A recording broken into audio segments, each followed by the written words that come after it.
ડીસાના ગૌરવ અને ખ્યાતનામ આઈ surgeon doctor જીગર કિશોરભાઈ આસનાનીએ વિશ્વના સૌથી ઊંચા શિખર માઉન્ટ એવરેસ્ટને સર કરીને ડીસા જ નહીં પણ સમગ્ર ભારતનું ગૌરવ વધાર્યું છે। ડોક્ટર જીગર આસનાનીએ આ દુર્ગમ યાત્રામાં વિશ્વના વિવિધ દેશોના 13 પર્વતારોહકોની ટીમોનું નેતૃત્વ કર્યું છે અને ભારતનો તિરંગો એવરેસ્ટના શિખરે લહેરાવીને ઐતિહાસિક સિદ્ધિ મેળવી છે। આ પ્રસંગની ઉજવણી રૂપે ડીસા શહેરમાં ભવ્ય સન્માન સરઘસ અને સમારંભ યોજાયો હતો। જલારામ મંદિરથી શરૂ થયેલું સરઘસ ધામધૂમ સાથે ડીસા સ્પોર્ટ્સ ક્લબ ખાતે પહોંચ્યું હતું, જ્યાં ડોક્ટર જીગર આસનાનીએ ઉર્જાભર્યા સમારંભમાં સન્માનિત કરવામાં આવ્યા હતા।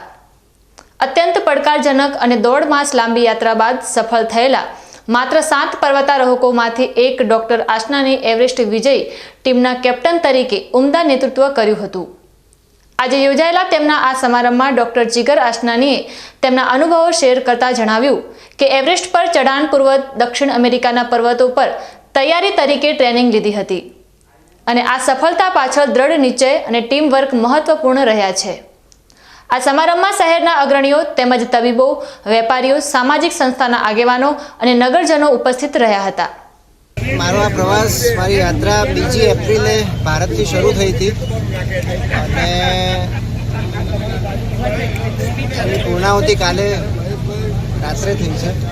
આજે સવારે હું અહીંયા ડીસા ખાતે આવી ગયો છું અને આની જે શરૂઆત છે એ કહીએ તો 3 વર્ષ અગાઉ મેં એવરેસ્ટ બેઝ કેમ્પ કર્યો હતો, ત્યારે મને મનમાં થયું કે ના, હું કરી શકું એમ છું અને પછી ધીરે ધીરે હું એની તૈયારીમાં લાગ્યો અને દર વર્ષે 2-3 માઉન્ટેનો જે વિશ્વ લેવલે પ્રખ્યાત છે એ ધીમે ધીમે સર કરતો ગયો અને લાસ્ટ યર મેં અલાસ્કાનું એટલે કે ઉત્તર અમેરિકાનું સૌથી ઊંચામાં ઊંચું શિખર સર કર્યું। પછી મને લાગ્યું કે ના, હવે હું થોડું પ્રિપેર છું, તૈયાર છું। પણ હા, આની તૈયારી અલગ હોય છે, જેમાં મને 8 થી 8.5 મહિના લાગ્યા, જેની શરૂઆતના દિવસોની વાત કરીએ તો લગભગ 2 થી 2.5 કલાકની મારી ટ્રેનિંગ રહેતી, જે મેં ડીસા ખાતે આવેલા ગોલ્ડ જીમમાં લીધેલી, જેના ટ્રેનર શ્રવણભાઈ સાટલા છે, મિથુનભાઈ મકવાણા છે, જેના માર્ગદર્શન નીચે મેં ટ્રેનિંગ લીધી। ધીમે ધીમે જે 2.5 કલાકની જે ટ્રેનિંગ હતી એ વધતી ગઈ દર મહિને અને છેલ્લા 3 મહિના હું 4.5 કલાકની ટ્રેનિંગ જીમમાં લીધી।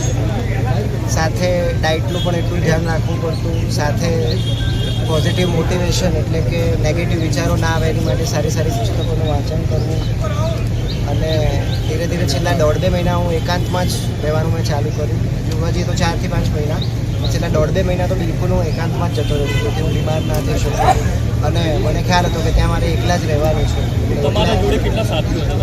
અમારું જે ગ્રુપ હતું એમાં ટોટલ 13 મેમ્બર હતા। એમાં હું ઇન્ડિયન હતો, બાકી 4 જણા અમેરિકાના હતા, 2 જણા ઓસ્ટ્રેલિયાના, 1 વિયેતનામ, 2 સ્વિટ્ઝરલેન્ડ અને છેલ્લે અમે 7 જ જણા જેને સફળતા મળી। 6 જણા મધ વચ્ચે એટલે કે ધીમે ધીમે કરી અને એ લોકો છટકતા ગયા અને એ લોકો ધીમે ધીમે એ લોકો આ સર ના કરી શક્યા। આજે તમે એવરેસ્ટ સર કર્યું છે, મદદ આવે